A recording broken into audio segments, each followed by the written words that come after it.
Essa pílula é um oferecimento Caoa Sherry. Segundo a coluna social da Folha, a decisão do ministro Edson Fachin de anular as sentenças de Lula em processos da Operação Lava Jato em Curitiba deixou até mesmo o PT surpreso. O próprio Lula já duvidava da possibilidade de retomar os direitos políticos e ser candidato a presidente em 2022. Ele acreditava que o mais provável era que o STF declarasse a suspeição de Moro, mas sem anular todos os processos. Mantendo algumas das condenações, ele seguiria sem poder se candidatar. Hoje, no Jornal da Manhã, da Jovem Pan, o ministro Marco Aurélio Mello, que foi citado agora, inclusive, pela procuradora Tamea Danelon na entrevista, afirmou que a decisão de Fachin causou perplexidade nos ministros da Corte. Vamos acompanhar. Obviamente, nós não conversamos, nós atuamos. Mas sim, a decisão do ministro Fachin causou perplexidade a todos, a sociedade como um grande todo. Do ponto de vista jurídico, ministro, o que mais essa decisão lhe causa perplexidade? Ela implica dar o dito pelo não dito.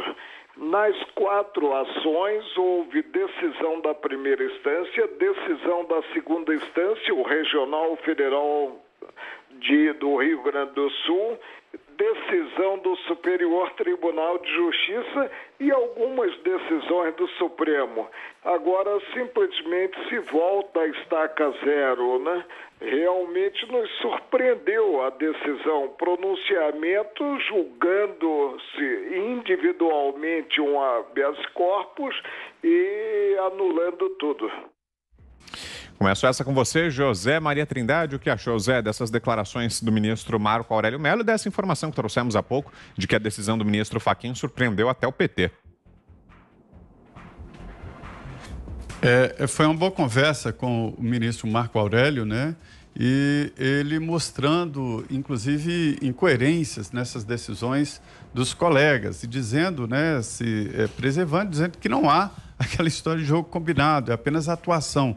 Ou seja, conversas sobre os autos e uma decisão importante assim de um ex-presidente da República tem que ser mesmo conversada. E surpreendeu a decisão do ministro Edson Fachin. É interessante, Vitor, porque surpreendeu o PT, que esperava esse caminho do julgamento que foi interrompido agora há pouco, né? Que a gente, no início aqui do programa, falou, que é sobre a imparcialidade ou parcialidade do juiz Sérgio Moro. Era esse o caminho esperado pelo PT. E veja bem que há uma divisão. Na segunda turma está 2-2, dependendo do voto do Nunes Marques, né? Ou mesmo a mudança ali de Carmen Lúcia ou do ministro Edson Fachin. Mas esse era o caminho. E a decisão do ministro Edson Fachin acabou cortando o caminho, reduzindo o processo e ninguém realmente esperava. Fiuza. Surpreendeu tanto o PT que na véspera o senador Humberto Costa postou lá, aguardem que o Lula está chegando, etc. Né? Quer dizer, e o Fachin, aquele militante da Dilma, que todo mundo viu. Então é claro que o PT já sabia, já tinham comprado champanhe e tudo. Agora, a entrevista do ministro Marco Aurélio Mello é uma entrevista esclarecedora e corajosa, né? Eu sempre menciono aqui que, apesar da gente estar num tempo de trevas no Supremo Tribunal Federal, o ministro Marco Aurélio, quando quer, é aquele que tem a maior categoria para ser, de fato, né, um magistrado da última instância. Né? E ele diz, né, com muita clareza e até didatismo o que aconteceu. E ele usou até uma expressão popular, né? É dar o dito pelo não dito. Né? Ou seja, foi um jeito até delicado para com o seu colega de indicar o seguinte: o ministro monocraticamente melou as sentenças, atropelou decisões de 3 instâncias da justiça brasileira. E como explicou a procuradora Tamea Danelon, desta maneira, enviesada, usando o embargo de declaração. O embargo de declaração não pode mexer no mérito da sentença, no mérito da decisão. Então, é para a gente entender o seguinte, Vitor: estamos diante de um caso, no mínimo, muito controverso em que, mais uma vez, o uso das atribuições de um juiz da Corte Máxima precisa ser examinado. Em primeiro lugar, o pleno, está aí um ministro dando declaração. Então, o plenário do STF precisa assinar embaixo ou não desta decisão estranhíssima do ministro Fachin.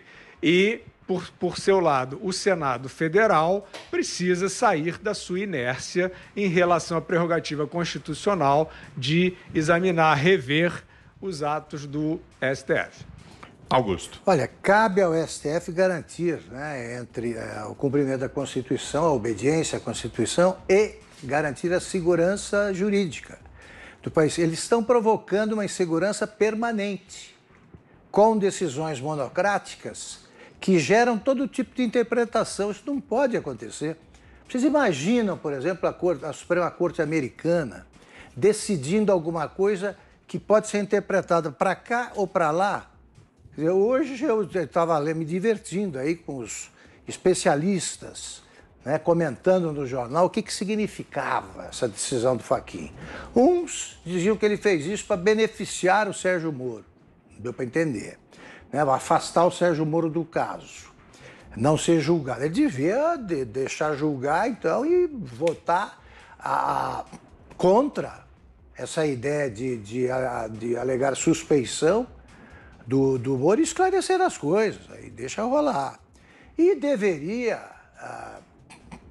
manter as condenações do Lula. Então, uns acham, não, ele prejudicou o Lula, prejudicou o Sérgio Moro, prejudicou os dois, beneficiou os dois. Quando uma decisão judicial provoca diferentes interpretações, está estabelecida a insegurança jurídica.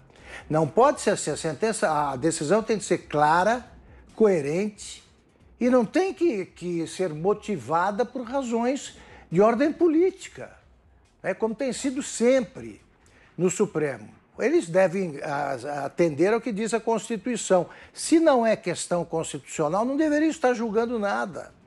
É uma corte feita para julgar questões constitucionais. Aí anula condenações de tal forma que é preciso analisar os fatos. Me interessam menos as razões e mais o que aconteceu. O fato é que o Moro está ameaçado de condenação e o Lula, no momento, está livre de qualquer processo e pode ser candidato a qualquer cargo. É um delinquente, ladrão, comprovadamente ele é um corrupto, lavador de dinheiro e está aí. O Sérgio Moro, que participou de uma operação que devolveu ao povo brasileiro a esperança de que todos podem ser tratados pela justiça igualmente, o Sérgio Moro está pagando pelas suas virtudes, não pelos eventuais defeitos que tenha.